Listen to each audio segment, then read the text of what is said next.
So as you can see, we have a beautiful day here in Melbourne, and we're going to go to the South Melbourne Markets, and we're going to pick up some nice fresh fish, vegetables, and we're going to make a traditional fish and chips. I'm going to show you my best recipe on how to do that today.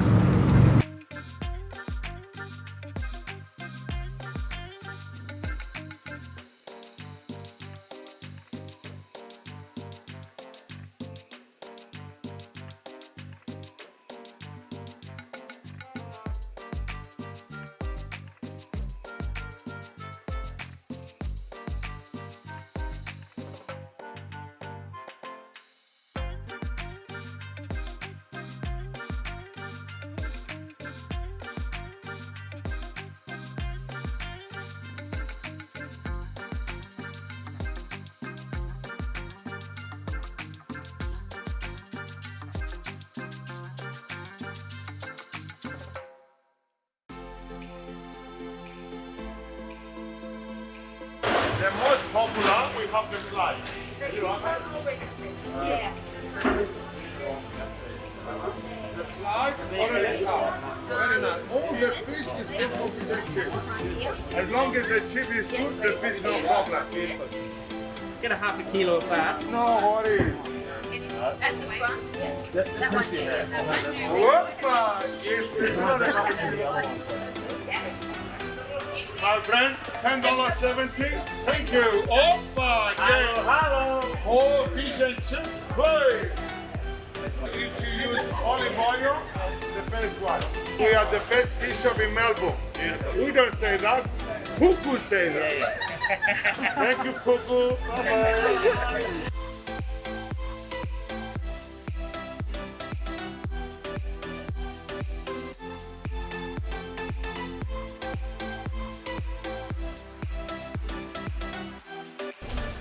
So a really good potato or fish and chips is a Desiree.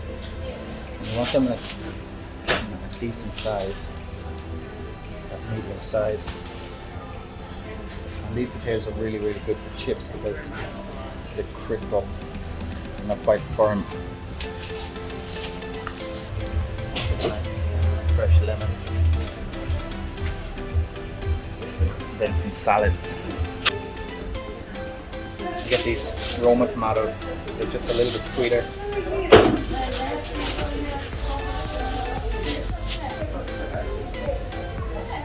Spring onion. These little radishes look really nice too, so we're going to get some of them just for some colour. And that's it. Thanks. See See you soon.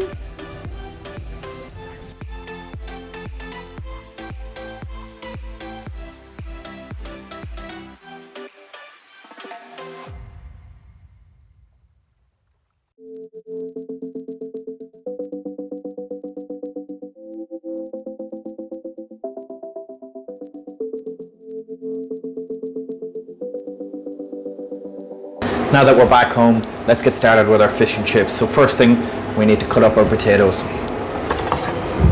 So with the potatoes, I want to just even them out a little bit, just top and tail them, and just take that slight slither just off the bottom.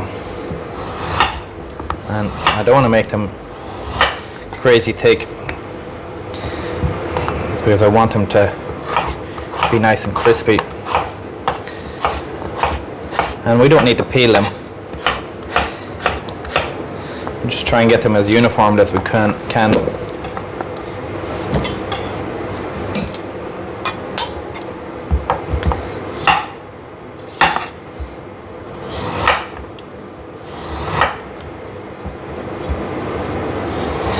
Now to that, salt.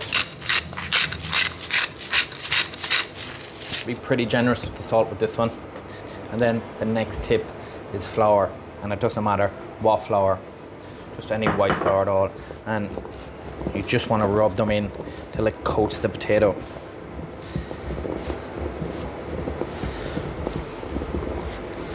What this will do is it'll give almost like a batter effect to the potato chip.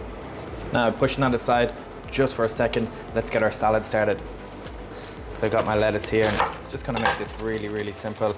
And I just want to break that lettuce up. and just put it straight into my bowl.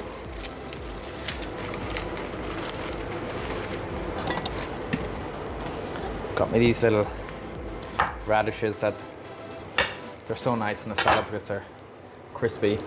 Give a good bite. And I'm just going to do a little slice of that.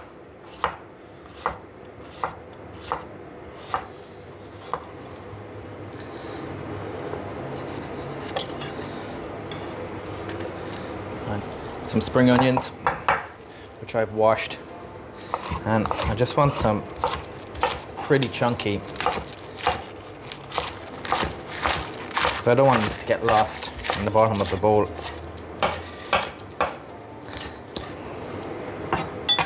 And then they go straight in.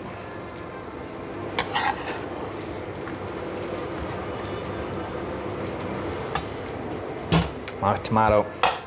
I just cut them in half, and I want to take out that little eye.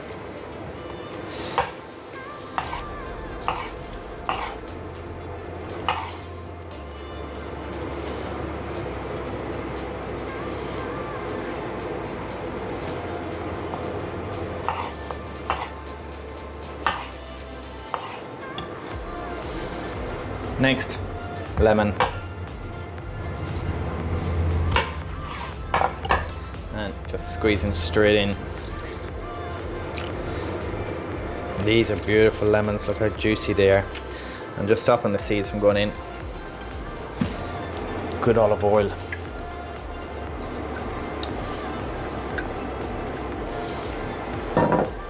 And again, salt.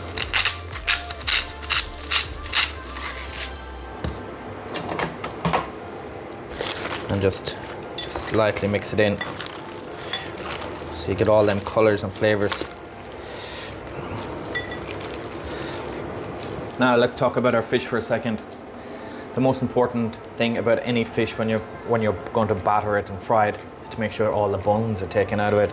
So if you rub your fingers along the fish and you don't feel any of them bones, you're good to go. You can also ask your fishmonger to do this for you. It's always good to check though that he got all of them. So our fish is there. Now to the batter, and this is the most important part of any good fish and chips, right? I've got some plain flour in here, and I want to add in some of my salt. I'm also going to add in half a teaspoon of dried dill. Now, you can leave this out if you don't like the taste of dill, but I just like just a little bit, not too overpowering. 1 whole egg and 1 egg yolk. And the reason why I want the extra egg yolk is I want extra colour in there, and extra yellow on my beer. And you can use any beer you want, whatever beer you have hanging around the house, but generally something that's got a good strong flavour.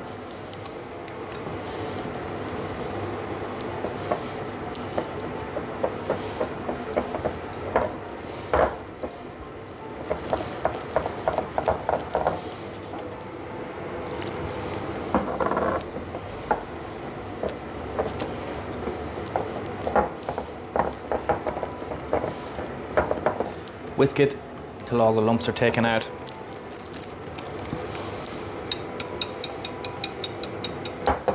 Let's move on to the next step. I've got some plain flour. Doesn't matter what flour you use, but you just want to make sure you coat the fish entirely.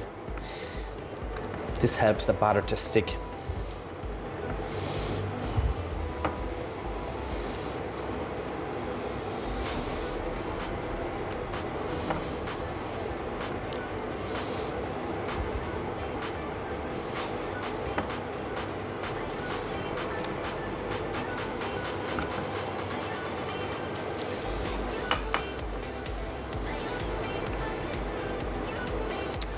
I want to preheat my fryer at 180 Celsius, and I'm using a vegetable oil. Now traditionally you'd use beef dripping or animal dripping, but it's more common now to use a vegetable oil or canola oil. I'm just going to get my chips, and I'm just going to shake off that extra flour, and I'm just going to drop them in, being careful not to get my fingers in there. So So you don't want that excess flour going into the oil, because it'll shorten the lifespan of the oil quite some bit. Give them a little shake.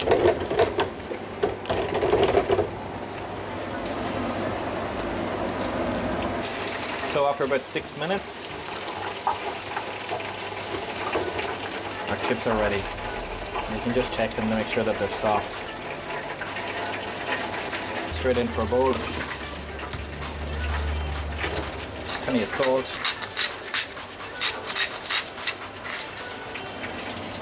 Let them rest 2-3 minutes before we're ready to go with our fish.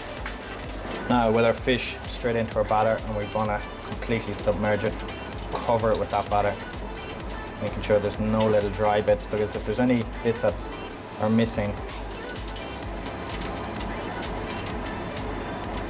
it'll cook and dry out really quickly. Now you don't want to have a lot of extra batter on there, so you just want to give it a little, dangle it above the batter a little bit, and then slowly just drop it into the oil, giving the batter a second or two before you just drop it in, holding it there so it just starts to float. Otherwise it'll stick to the bottom and you'll have to scrape it up and you'll rip the batter.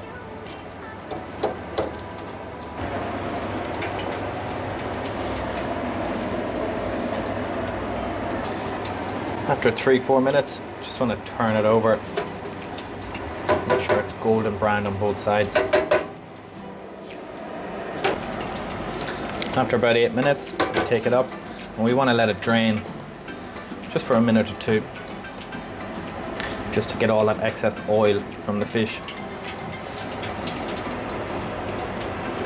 You can see how crispy that is. Straight onto our dish with lots and lots of lemons.